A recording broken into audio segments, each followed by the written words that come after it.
Hello everyone and welcome. There is a new Backrooms video that just came out a couple days ago, almost a week ago. I haven't been able to get to it yet. I've been filming a lot of videos, but hey, this takes place in 1990, May 26th. 14 minutes.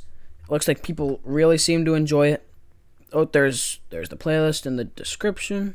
There you go. I'm ready to start it. Let's go. Oh, I'm excited. Mark, this is Team A. Do you read us? Hey team, this is Mark. I read you. Put captions on. We need immediate armed support in room 14C. My team and I are being held at gunpoint by a hostile. I repeat, please send immediate armed support to room 14C if you're free. What in the world? For that panel, it should connect. Hello. Where's that?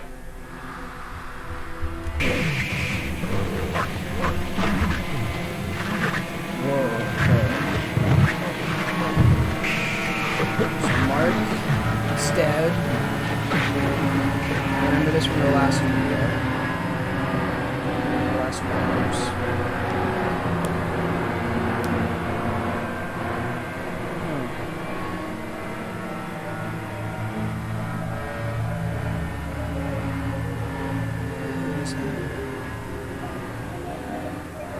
Oh, is that little kid running through? What was that? What in the world? Go back. Go back. What was that? Oh my god, guys. It's Bigfoot. It's Bigfoot. What in the world? There's a scientist or someone over there. Bigfoot. Oh no, it's Mark or whoever. Oh, he's got a shotgun. Uh-oh. He's got a shotgun.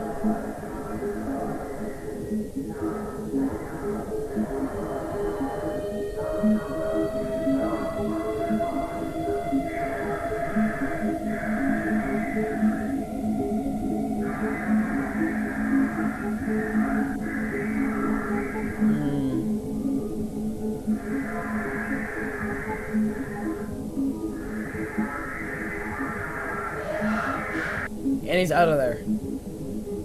I think it's Mark, right? Is his name Mark? I have no clue. There he runs. Oh, just missed him. Mr. Scientist guy. That's the thumbnail of the video. Oh. He is dashing down. Trying to get him. Come on, Mark, I believe in you. Oh, there goes the door. Why is he just waiting there? Bye.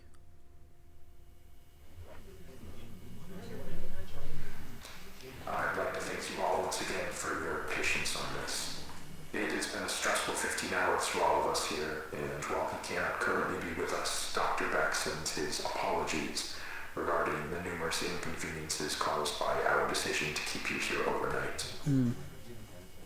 Now, it appears that the situation has reached a point of some stability. We're still looking into a few things, but I feel that we can now properly address what occurred without running into speculation. What happened last night should not have happened. Not here, not with us. What occurred was a gross misunderstanding that was the result of some severe information mismanagement. Even now, I believe most of you still have an incomplete idea of what took place last night. Before I fill you in, I need to address the fact that there has been information deliberately withheld from many of you on the project.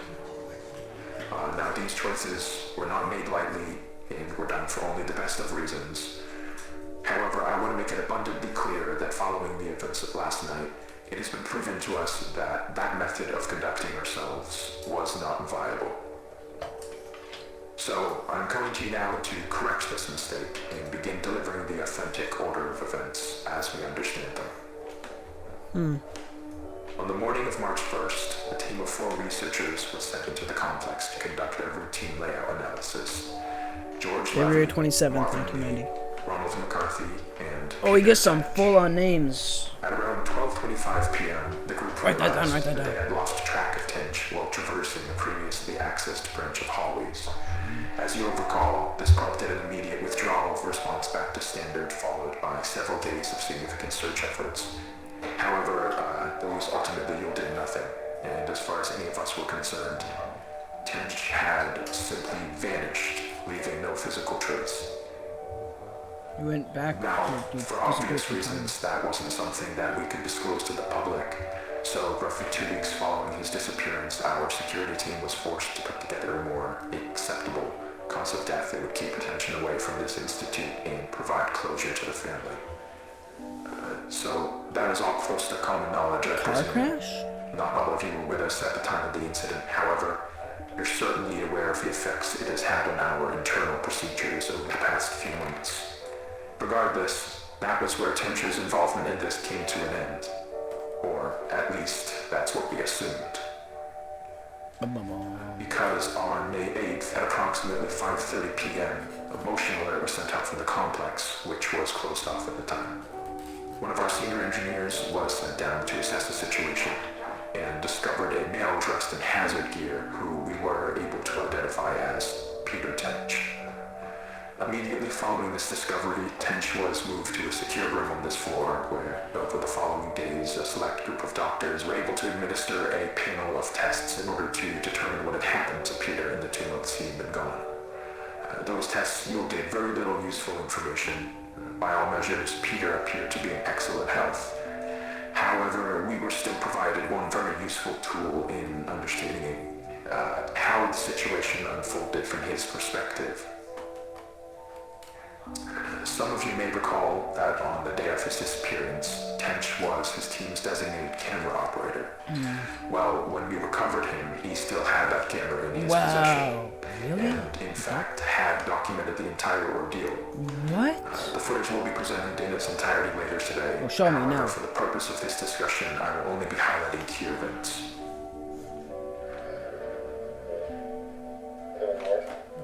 This is the hallway where Peter was last seen.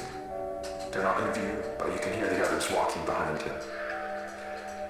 Now, as he approaches the branch on the right here, pay close attention to the audio. Guys, can you hear this? Some type of music?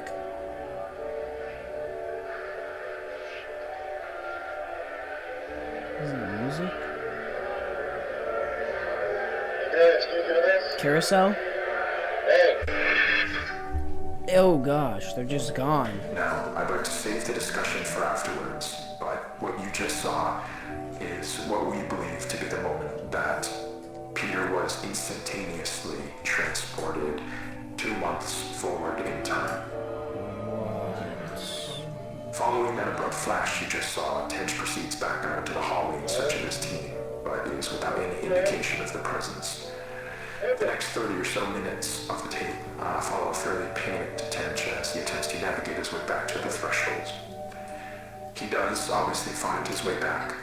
However, the threshold appears not as he knows it, but as it appeared on the date of May 8th. And this ties us back to the moment when we recovered him. So, to summarize, from his point of view, he had only been inside the complex for several hours. So to him, all of the new developments surrounding the threshold were completely foreign.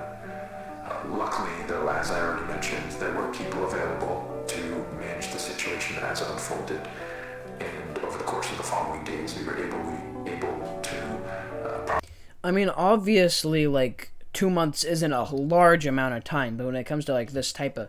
the world that Kane Pixels and the Backrooms is, and that Kane is making, like, 2 months, there's a lot that can happen in 2 months, and it feels like it's definitely showing that there has been a lot of changes, and how it must feel for someone that doesn't know, or hasn't been able to be around to see all these changes.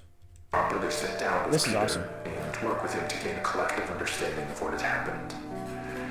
However, there was still the very significant fact that Mr. Tench was considered legally deceased as a result of the cover story, and reversing that would be no easy feat. He understood this and was willing to cooperate while we looked for a way to reintegrate him without raising suspicion. Unfortunately, though, that process ended up taking quite a bit longer than we had anticipated. And all the while, Peter was sucked out here, waiting idly by. We did our best to keep him engaged. Imagine being Peter and like having a whole family and just having 2 months where they thought you were dead and not being able to talk to them or tell them you're not dead. Hey, I'm still here. I just was teleported 2 months into the future and didn't even realize, and I'm stuck in this basement at Async or whatever. This is crazy. The effects of cruel sensory I couldn't deprivation imagine. on the human brain, and as a result, Peter's mental state took a toll. Not to a degree that was outright concerning at first, but around the end of week 2, we noticed that he was starting to exhibit a number of behaviors common in patients diagnosed with paranoid schizophrenia. Though we don't have reason to believe that Mr. Tench was afflicted with that condition. Whatever the case, while he didn't express it outright, from what we could gather, he appeared to have deluded himself into believing that he was still inside some sort of illusion created by the complex, and that we were secretly looking to do him harm. This all came to a head on the night of the 22nd, when, while Tench was finally about to be transferred to a temporary above-ground residence, he broke away from us and, using stolen credentials, forced his way back into the complex, where he would go undiscovered until just last night, when he ambushed and violently attacked Team B in room 14C, Oh, yeah. leaving Dr. Bloom in critical condition. Wait, so he'd already been known by Async that he is around, but then he ran away, and why he shot him wasn't because just they were telling him about him. That Mark, I guess the guy that got shot in the last upload, the reason that he shot him wasn't just because, oh, he's telling them that I exist, they're gonna kill me. It's because now they know his location because he just ran away. We can Very presume interesting. that during the Jerusalem days Tench spent in the complex, he let go of the idea that he could somehow escape through an alternate threshold, but still held on to the belief that all of us here were working to trap him in some way, despite our actions saying exactly the opposite. Immediately after firing a single shot from the Remington 870 to Dr. Bloom's side, Tench fled the scene and headed to the Threshold outpost, where he would turn the weapon on several more of you while progressing into Standard and through the lower offices. Given the abrupt and chaotic nature of the unfolding situation, it took our security team several moments longer than it ideally should have to figure out what was happening. But thankfully, while Tench was passing through one of the empty labs next to storage, Dr. Maxwell was able to act quickly and managed to disarm him, accidentally discharging the weapon into the ceiling in the process. That's not that bad.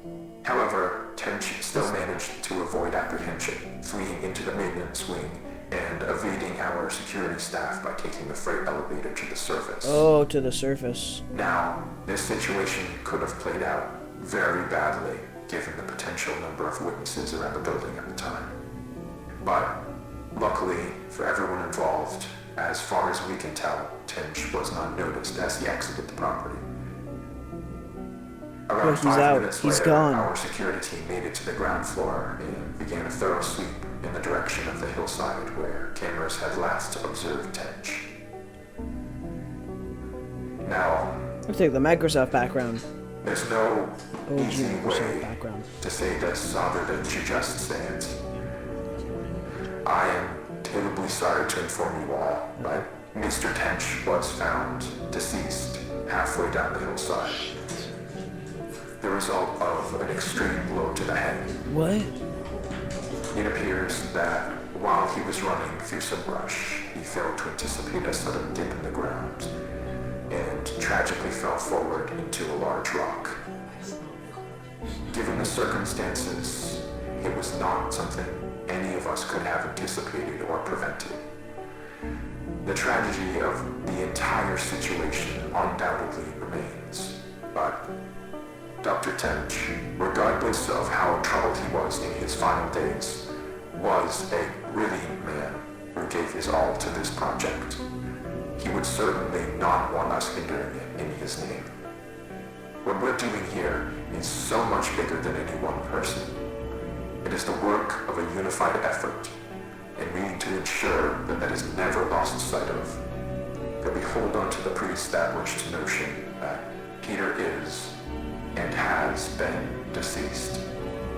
That is done, and there is nothing more to be extracted. Whoa, hey there, okay. You're just gonna do that. What in the hell? That scared me a little bit. Gonna finish and then I'm gonna go back to those scenes. What in the... Is it just me or does this phone seem really high off the ground?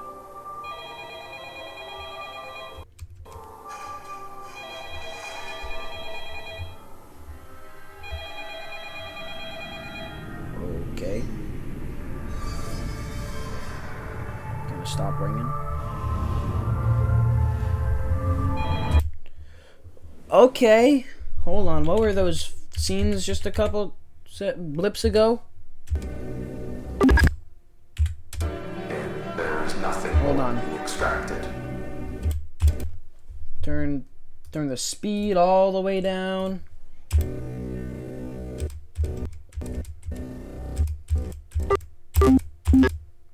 Okay, this is for MatPat to do. I'll link MatPat's video in the description as well as this original video in the description. But I'm not gonna like go into Photoshop or anything. Okay, so 3 people seeming angry, frustrated, thought bubbles. I have no clue. Is this a 4th person? Smoke. Desk, papers, taxes, I don't know, backrooms, walls, I don't know. And I'm assuming Mr. Tench walking away, running away, like he was, like we saw a couple of minutes ago. And probably him again, but with just different lighting and weird coloring and stuff. There's text at the bottom. There's text, but I'm not able to. I see a MEP. Backwards 3 or an E8. That's all I can make out. And then outside, the outside world. I think that's him, right? Or that's him. I think that's him, but I wonder what that is then. Oh yeah, then that's him. Yeah, that was him. So. Okay. Well then, that was Damage Control. Thank you everybody so much for watching. I love this series. I have no clue what just happened. I'm gonna have to go watch the MatPat reaction right after this. You guys should also go watch that. I mean, he always does a great reaction. I mean, it's like an hour long, but he's MatPat. What do you expect? Thank you everybody so much for watching. I will see you all in the next video. Let me know if you enjoyed. Bye-bye.